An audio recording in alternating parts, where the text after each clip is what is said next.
Isaac Guerrero went down with a hamstring injury. Not a good day for Isaac Guerrero. It really hasn't looked good for him so far. I mean, the Niners Had a can't history stop of the these. run. Anytime anyone runs the ball, Elijah Mitchell, Jordan Mason, Cody Schrader, Patrick Taylor Jr. I mean, people I've never heard of. 30-yard run, no one around him. Now, maybe when the tackling starts, it won't look like that, but right now it looks like that, except for when Guerrero gets the ball, he like runs into an offensive lineman, or he trips, or he injures his hamstring. So he looks like a track guy who is trying to make an NFL team, and I don't know, man. So that was the not so good Guerrero. In addition to Pearsall, already hurt 2 rookies. Who impressed me though, the Malik Mustafa. He's fast. He made a play from center field today on a pass from Josh Dobbs that was just awful. I mean, Danny Gray was open, pass was underthrown, and Mustafa did what a good safety should do in that situation. Like, get the hell over to the sideline and pick that thing off at the highest point. Hell of a play. Runs a 4.54. I didn't know how that would translate, or if he'd be like some type of in the box hybrid player, but nah, it seems like you could put him in center field. He can cover ground, or he's big enough to play in the box. So that's important. I mean, if Hufanga isn't ready to go week 1, which who the hell knows, this guy looks like a player. Well, I'll work through the not so good and then get to the good. So Guerrero has had a history of hamstring issues in college. 2 separate times he's had a hamstring injury.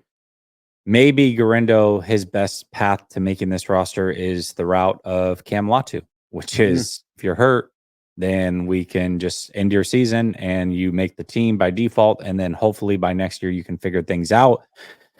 We'll see. We'll see what ends up happening. That happens. He looks like this year's Latu, honestly. It's early, but yeah.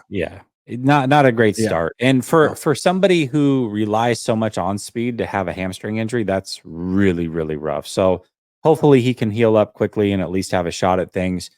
Who was your other not so good? Oh, Pearsall. Yeah, Pearsall. Not as worried about him because he doesn't rely on speed as much. And also he doesn't have the history. But it would be nice to have him out there.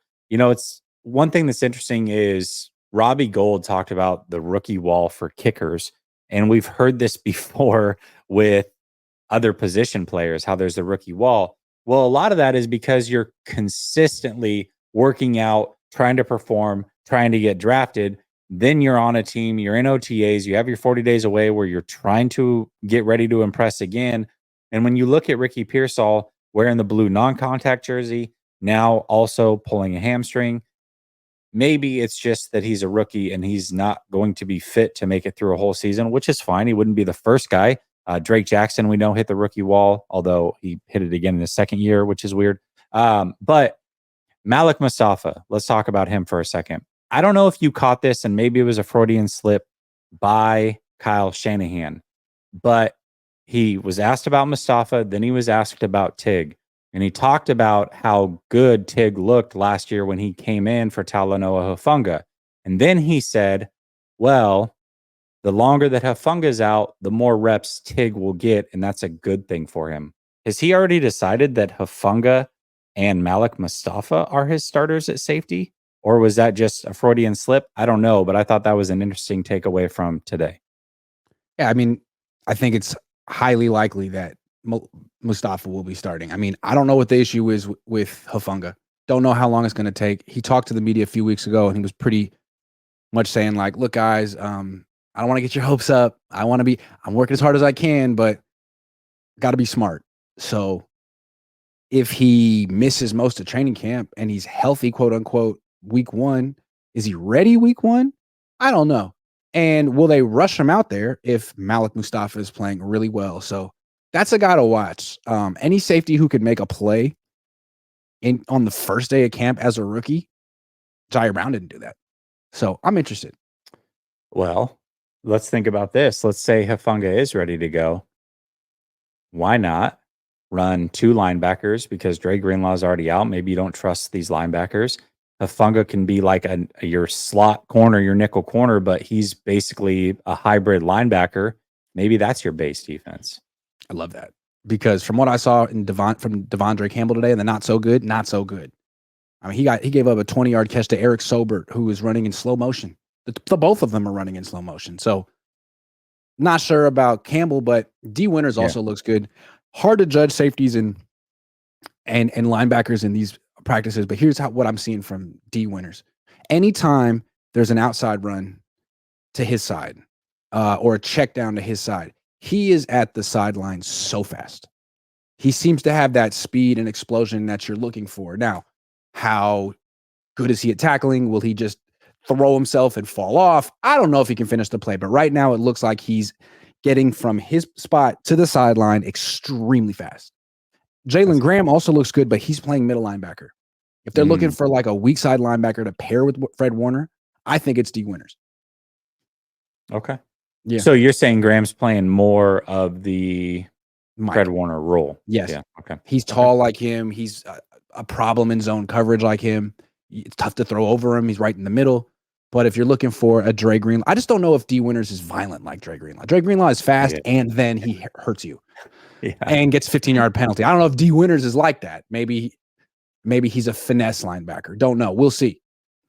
Yeah, we're going to find that out. I really like Graham a lot. I liked him a lot last year during training camp. And yeah, I mean, it does come down to what position you play. So if Fred goes out, maybe he makes sense to fill in for him, and D Winters makes sense to start alongside him. I don't know. We'll see. But some good young linebackers. Another thing I want to look, Danny Gray looked decent today. He got open deep, and Jacob Cowan got open deep, and neither one got a good throw. I'd like to know. There's some pressure on Brock this year to air it out deep, man. You got some serious speed on your team this year, unlike in the past. Not just Brandon Ayuk, but Cowan is super duper fast. Gray is super duper fast, and Pearsall is supposed to be low 4.4s. That's fast. Yeah. So that's a whole. There's so much effort to stop the big four on the offense. A home run hitter like those guys should be able to have some 70-yard touchdowns this year if Brock can hit him. And so far in games, he's been pretty good at that. I want to see that. Yeah, I think Brock's biggest way to kind of get around, there's some quarterbacks where it's like, it doesn't matter the receiver. You're not going to outrun how far I can throw this thing. Like you're going to run out of field before you outrun my ball. Now, Brock's not one of those guys, but he doesn't have to be one of those guys. What he can do is win with anticipation. And if he's making that decision very, very early to uncork the ball, he can still make a lot of plays downfield with these guys. But it will be a little bit of a change in the fact that you didn't have a lot of guys that can run these go routes, and now you potentially do. I think that makes this offense a lot of fun. I think so too. Trying to think of who else stood out today that was worth talking about. Can I ask you about Hargrave? He looked really good in pictures. Last year, you were the only person that said that you felt like he was out of shape, and then he came back and said he was out of shape. What did you think of him today? I don't know about, maybe he's in better shape, but first play of 11 on 11s, he was offsides. And they couldn't stop any runs today. So I don't know, man. They had Leonard Floyd, Malik Collins starting.